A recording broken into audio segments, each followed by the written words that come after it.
Okay, so before you start beginning to get out of debt, the first thing that you have to realize is you have to realize what money is. And money is basically the way how you spend time. And by knowing this, it may change your spending habits. I know it did mine.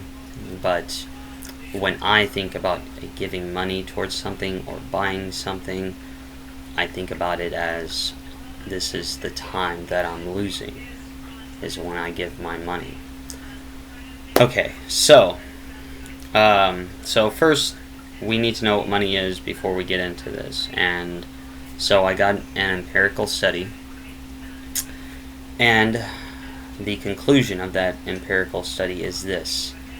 This study establishes for the first time empirically that banks individually create money out of nothing.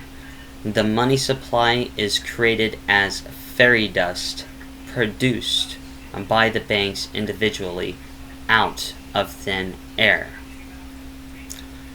So, and this is something that you also learn in, and I'd say the higher levels of economics, like masters in business, masters and doctorate programs, maybe bachelor's. I came onto it in my bachelor's. Wasn't nothing the teacher really talked about all too much. But yes, money is created out of thin air, which means that money and debt are the same thing, because debt is the reason why money is created. So the money that you have has no more value than monopoly money. And the only reason it has value is because you believe it does. Money is faith. The economy is like based on religion. It's based on faith. If you believe in your money by spending it. Okay. Which also means that the debt doesn't really matter. It doesn't matter that America's in $25 trillion worth of debt, especially when we have 200 trillion in assets. That's not even a fourth. We haven't even used a fourth. And that's a really, really good debt to asset ratio. So, we are okay. There's really no need to worry about the debt at this current moment. Now, for some reason, we were going to spend like $100 trillion. That would be a different story. But this also, like I said, the fiat system has a 0% success rate. But that might change, because we might have something called negative interest rates here soon in America. So what does that mean? That means if you're a business or a person and you want to get a loan from a bank, not for sure if it works with a credit card thing, but from a bank, that means they're going to pay you money to get a loan, or to have a loan. And you want to be wise about the money that you leave in the bank, because you'll probably be charged a fee for keeping it in there. Because instead of the reserve paying the bank's interest for keeping it with them, any reserves that the bank has, they will have to pay money to the reserves instead. So, and this is something that happens in major deflation, and it also, I'm not quite really sure how this is going, so anything that I say about negative interest rates, keep in mind that it's theory and that you should do your own research. Japan and Switzerland, I think, right now have negative interest rates, or they have, so there is some discussion about that. But to get a loan, they will pay you, which would boost the economy. The bank's going to give you money on top of your loan, from my understanding. And it basically reverses the banking process. And if it reverses the banking process, I'm wondering if this may be a way that we could actually pay some of that debt off. It may not be real or anything technically, but if it reverses the banking process, and if the Fed creates the money and charges interest and sends it out to the banks, then the debt racks up. But if the bank is paying that money back to the reserve, then the debt should go down. Now, this is not something I think would be good to have for like a long period of time. It's maybe something America should maybe think about doing, like maybe every 5 years or something like that, in order to reduce the debt. It might cause inflation. It might not. Well, you want inflation when everything's going too low because people aren't using their money. The main reason why everything's going down, like gas, oil, all that kind of stuff, is because people aren't spending their money. The supply and demand thing.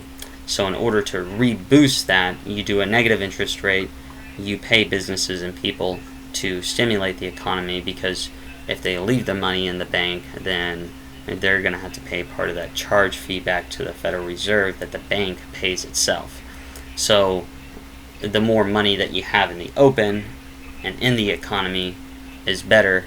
And then once everything kind of seems to be settling down, you gradually build up the interest rates again, and I guess it's a back and forth process. But this, I think, might actually pay off some of the debt. I haven't really done research on that portion of it, but I'm thinking if it reverses everything, then this might be a way on which they've kind of figured out a way of maybe to make the fiat system work, or it could be the way to break the fiat system, because the banks are necessarily the ones in the bad position right here. See, in the regular system, normally a gold standard happens, and then from a gold standard a fiat system occurs. And when that does, what it does is the gold prices rise because it's not backed by gold anymore. And so only the rich can buy gold and land. And this would reverse the process, because if you got a loan for land, you would be paid for having that loan that you would have to repay back, but you would, in the initial onset, I'm assuming you would be paid. And then so the resources that the bank has are going to the people and businesses instead of going back to the central bank. And so it's taken away the ownership from the central bank, and it will lower the price of gold. I believe it should, to where the average person can get it if they decide to go back to a gold standard.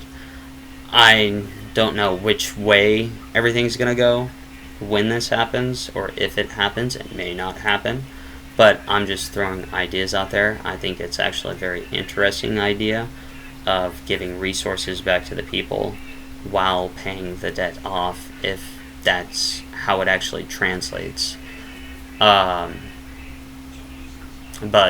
all in all, I'd more rather get rid of the Federal Reserve System, because I believe I found a better way. But right now my main goal is to show you how to work with the current system, and then on the last video I'm going to end up making like some kind of like video thing of this, but to where I stack them all together, but a playlist. But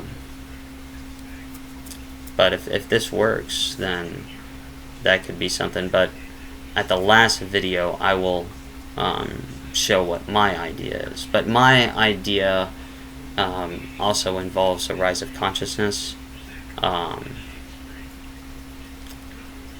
and to most people may sound absurd, but sometimes you have to do something different to change the direction of humanity. And sometimes you have to think way outside the box in order to do that, instead of being trapped inside the thoughts that you were raised with. And so this is one of my thoughts. I was somewhat introduced to it through another source, but I saw issues with it, and so I felt like I fixed the issues that were there. But like I said, I'll save that for the last one. But just throwing these ideas out right now. So do know that money and debt and the fiat system in our system is the same thing. And keep that idea in mind as we go forward, because I'm hopefully going to show you some good ways on how you can get out of debt and then continue to build the wealth.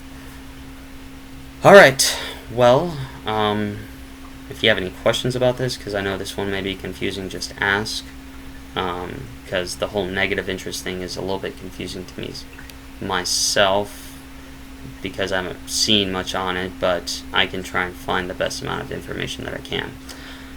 But I thought I'd just bring it up in here. One other thing.